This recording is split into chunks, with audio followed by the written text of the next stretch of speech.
পুলিশের বর্বরোচিত আক্রমণ হয়েছে এবং আমাদের যোগ্য শিক্ষকদের গায়ে লাথি মারা হয়েছে, তার প্রতিবাদে আমরা ধিক্কার জানাচ্ছি। ক্ষোভ ছিলই, পুলিশের লাঠি যেন এক ধাক্কায় তা কয়েক গুণ বাড়িয়ে দিয়েছে। চাকরিহারাদের লাঠি মারার পর তাদের বিরুদ্ধে মামলা করেছে police. Damro's clearance sale is here with up to 50% off on selected products. Don't miss out. Visit your nearest Damro showroom now. Damro, internationally trusted furniture. এর প্রতিবাদে বৃহস্পতিবার কলকাতা থেকে জেলায় জেলায় গর্জে উঠল বিরোধীরা। সেক্টর 5 এর কাছে বিক্ষোভ মিছিল করে বিজেপির যুব মোর্চা। আমহা স্ট্রিট থানার সামনে অবস্থান বিক্ষোভ করে উত্তর কলকাতা জেলা বিজেপি।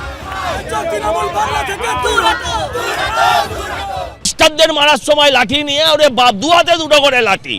এই জনগণের লাঠি যখন খাবে, বাংলাদেশে যা হয়েছে, এই অফিসাররাও শুনে রাখুক, এই রাজ্যেও তাই হবে, এই রাজ্যেও তাই হবে। রাসবিহারী থেকে গড়িয়াহাট পর্যন্ত মিছিলে নামে বামেরাও।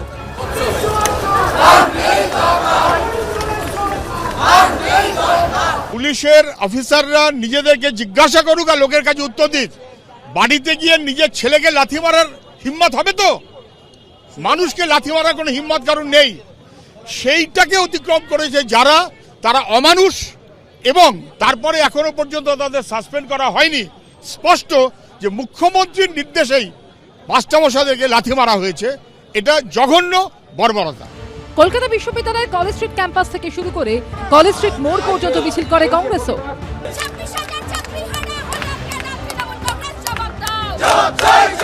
অবিলম্বে রাজ্য সরকার এবং মমতা বন্দ্যোপাধ্যায় প্রথমে শিক্ষকদের কাছে ক্ষমা চাওয়া উচিত, আর মিথ্যাচার না করে সঠিকভাবে আইনি প্রক্রিয়া মেনে এদের চাকরি ফেরত করার ব্যবস্থায়, এদের চাকরি ফেরতের কি ব্যবস্থা করা যায় সেটা মমতা বন্দ্যোপাধ্যায়ের বিচার করা উচিত।